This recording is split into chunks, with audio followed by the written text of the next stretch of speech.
Here at the Big 550 KTRS. You can watch this at stltoday.com. You can also watch it at ktrs.com, and it will be up on the Post website all day long, and we'll be tweeting out segments, so you can certainly follow us on Twitter. Joining us, filling in for Jane Duker, late scratch, but getting lots of playing time off the bench. Ladies and gentlemen, local attorney, Mr. Jay Kanzler. Jay, welcome back to Big 550 KTRS. Thank you, and thank you for that early morning text. You are welcome. John Diehl, ladies and gentlemen, is the majority leader in the House of Representatives in Jefferson City. He is Speaker in waiting. John Diehl, a svelte-looking John Diehl. John, good to have you with us. Hey, good morning. And Tony Messenger sits on the editorial page of the St. Louis Post-Dispatch. He is the editorial page editor. Good morning, Tony Messenger. Good morning, McGraw. Good to be here. Before we get to any of the local topics, any thoughts on the Super Bowl victory, Seattle Seahawks? Tony Messenger, what happened? Oh, I'm sorry. Were you talking about? You were wearing was your. There a? Yes. Did pitchers and catchers report yet? in baseball season? It seemed like the Seahawks were playing with like 14 people on the field. A certain team that I love and which caused me great pain will be back next year, but they did not show up to play. The Seahawks were the better team. And, the one thing the Broncos have proven in their history is that they can lose a Super Bowl. Is that when they lose a Super Bowl, they lose it with gusto. They go big. They go big or they go home. Go home. They won one of the greatest Super Bowls ever against Green Bay. They won 2 in a row, last team to win 2 in a row. But when they lose, they get their butts kicked. Yeah, Jay and I were just talking that Christie must have closed the bridges and kept the Broncos offense from showing up. The Broncos dropped the ball so many times, they're going to change their website to healthcare.gov. Oh, ladies and gentlemen, we're bringing it this morning. Be here I through felt Sunday. sorry Thank for you very Tony. much. I actually was sitting there wincing for Tony. That's not good. Did Bob Zaney write that line for you? Now that I wrote it for him. Okay, all right, there you go. Let's get right to it. Let's start with Tony Messenger. Tony, the Congressional Budget Office wrote a report in which you are critical not of the report, but of the media's handling of this report. Yeah, I try very hard because of the whole idea of don't throw stones in glass houses, of very often on the editorial page serving an ombudsman role and criticizing my friends in the media. But this was a big mishandling of this CBO report by the national media in particular, and then lots of other people that picked it up, including, as the editorial references, I believe, my own newspaper, the Post-Dispatch, in terms of the stories that it ran and the headlines that it ran. The CBO report is a 170-page report that they produce every year to give economic projections that is almost entirely positive about the state of the economy over the next few years. The very first sentence is about how deficits are falling, and deficits used to be the holy grail for Republicans. Deficits are falling and are going to continue to fall. The GDP is rising. Labor is going to improve over the next few years. Aggregate jobs are going to go up. Obamacare specifically is creating an aggregate increase in jobs, the report says. It is chock full of all of this great economic news as it relates to the next few years based on our existing laws. But there is one section, because it's very careful, the report very carefully analyzes every element of existing law, from the sequestration to the ongoing wars to the Affordable Care Act. There is a section that makes a lot of sense in which it says that some people who are qualifying for subsidies, and generally are probably low-wage workers who are qualifying for subsidies, are going to be so happy to have those subsidies and finally have the health care that they don't have now, that they're going to make a choice to make sure they can continue on that health care. And that choice for some of them is going to involve working 28 hours instead of 30 hours, or 38 hours instead of 40 hours. They're going to reduce their hours so that they can maintain their subsidy because their health care is that important to them. That's what the report says. And Republicans immediately, because they have been on this lie saying that it's a job-killing thing, took that and turned it into, see, we were right, it's a job killer. That's not what it says. It also, even if it did say that, it doesn't say it's killing jobs in the way that Republicans were saying that it's killing jobs. It's actually saying workers have more freedom. which, again, was one of those holy grail things that the Republicans used to believe in. It's incredible that the media misreported this, and now there's all sorts of great reporting out there, including the editorial in the Post-Dispatch today, written by that you. explains how this went wrong and what's right. But the problem is the damage is already done. The lead story in the Post-Dispatch, the third paragraph, was how this is going to allow the Republicans to have ads in the 2014 race. Who cares? That's not news. They're going to have ads in the 2014 race that say Obamacare killed jobs anyway, no matter what the CBO report says. It just astounds me that this was so poorly handled. But the truth is, the CBO report has good news for the Affordable Care Act. And oh, by the way, my friend John Diehl, before you start obfuscating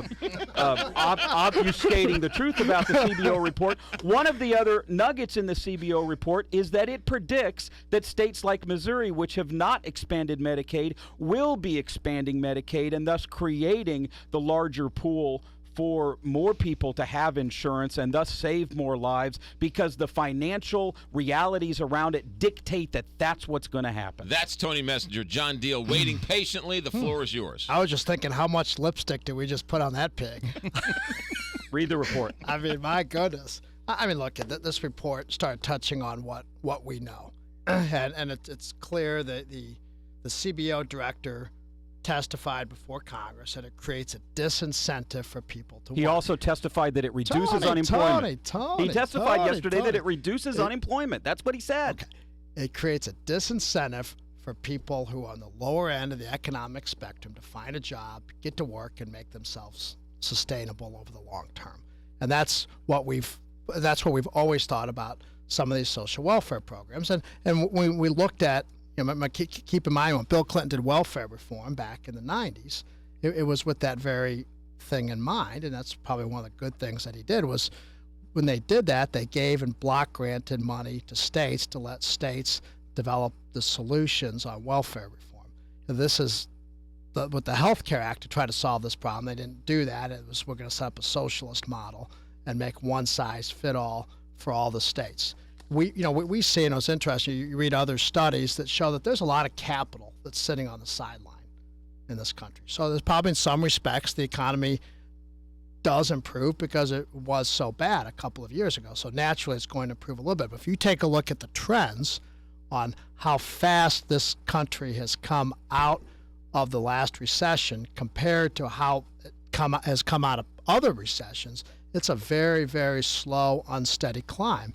And part of that reason is, as you talk to business owners across the state, is the uncertainty of what this law is going to cost their businesses. And, which we're going to touch on, I think, a little bit later on the show, the uncertainty of federal energy policy on long-term energy costs in this country. So Obamacare is a drag on the economy. It creates a disincentive for people to work. And I think that's finally starting to come out the more and more this is being implemented. Jay Kanzler. Well, first of all, the CBO report's 175 pages. I don't know whether Tony's read it. He probably has, but I encourage anybody who has read it to call into McGraw, and he'll give you some free tickets or something, because nobody has read the CBO report. Yeah, I read it. Okay, I read it yesterday. Yeah, and I believe that. My problem with the CBO report... I skipped some of the graphs. Numbers bore me. With the CBO report, they put these out all the time, and it's kind of like addressing the global warming issue because we had a cold January. It takes a snapshot in time. We are a little over a month into Obamacare, ACA in its real form, that is, requiring people to sign up. And I think it's premature at this point to be making projections or looking at the impact after 30 days. I agree with John. I think there is some disincentive for certain people because of it. That's fine. Maybe that's a good thing. Maybe we work too hard in this country. I don't think so. But I don't think that the report, as I've seen it summarized, gives me any level of comfort that the Affordable Care Act is a good thing for the country. You're right in that I think the biggest argument, or the biggest thing I'm interested in seeing, is this 50 worker mandate. Once a company hires the 50th full-time worker, they then have to start paying for health insurance. The question I'd like to see is, and the report says we don't know what's going to happen because it hasn't been implemented yet. Yeah. But the question is, what happens when the company, do they hire more part-time workers? Do they hire more full-time workers? And how many full-time workers do they want to hire before they get to 50 and so on and so forth? I think that's a lot of people want to see that. And I'll admit that when I heard the headlines, Tony, when driving in my car and listened to it, that's where I thought that was headed. And it's the exact opposite. Right. It's the exact opposite. Well, but I'm just saying, I agree with you, McGraw. That's where I kind of thought they were headed, saying because they will start hiring part-time workers, reducing those hours so that they don't have to pay. Now, I understand that it also included this notion of I don't have to go to work 40 hours a week just so that I can treat my cancer or my chronic illness. And on the part-time workers, the report also addresses that and says that's not going to happen. It says that based on the existing law and the existing experience, and again, Jay's right. These things get. There's a section in the CBO report every year when it comes out in which they adjust their previous analysis based on new laws and based on experience. But their current analysis is that employers are actually going to increase their hiring. And one of the reasons they're going to increase their hiring is because low-wage workers are going to have more money in their pocket because they're going to have health care subsidies to pay for this very important right that they should have had all along, and they're going to spend, and so consumer spending is going to go up and the economy is going to grow. And that's their opinion. That's not fact. Well, the whole thing is their opinion. No, I understand that, but go ahead. These are the same people that have the opinion that the individual market would work. Okay, and that's a very important distinction for everybody to understand. All the disasters that we've seen over the past 60 days on the rollout, people getting canceled, that sort of thing is only in the individual policyholder market. Remember, the administration put off the business part of this until after the elections. Okay, so all these business plans are now going to have to qualify under Obamacare. They're going to have to meet the standards of Obamacare, and businesses are going to be facing the decision whether it's cheaper for them to just simply drop coverage for everybody, throw them on the exchanges where they become individual customers and pay the penalty, or to pay the enhanced premiums. And we see predictions that with these subsidy cliffs where $1 more in wages and you could pay $20,000 more for insurance, that same thing is going to be affecting businesses after November of 2016, and that's about 80% of the market. So right now we're dealing with a very small part, and it's been a disaster. Let's talk about the disincentive, the workers' disincentive. Hey, I don't need to work 40 hours a week and still keep my health insurance, so I can only work 20 hours a week and still have my health insurance. What about the disincentive for the working person in Missouri who, if they don't work, will get Medicaid subsidies? If they do work in this state, if they do work 2 or 3 jobs and they make $25,000, they're not going to qualify for any subsidies. That's the real crime in Missouri, which has the lowest Medicaid qualification than almost any other state in the nation. In Missouri, the current incentive that our legislature has set is if you are dirt poor and not contributing to society, we're going to prop you up.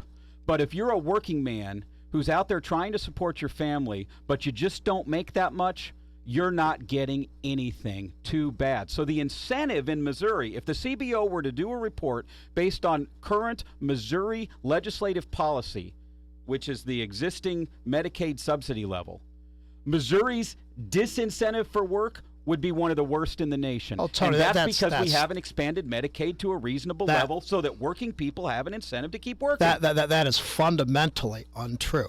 Okay, Missouri has one of the highest subsidies for children. I'm talking about working adults. Working poor. That's what I'm talking about. Able-bodied adults. Okay, we fully cover disabled people. We fully cover people with severe long-term issues and problems, and we have one of the most generous subsidies for children in the country. Okay, and we leave the working poor to the side. No, we don't leave the working poor to the side. We absolutely most certainly do not. That's what the law says. It does not. Because, it covers because the Missouri Republican Party believes they're able-bodied and therefore don't need anything. Able-bodied adults should not receive subsidies from government. Really? Yeah. Really? How about I agree. able-bodied corporations? Well, that's different. Does a corporation But have a corporations body? are people, remember? Well, that's different. All right, look, we could do this all day. We're going to move on. That's Tony Messenger, John Diehl, Jay Kanzler, back in a moment. The board meeting in session. It's a good one. Big 550.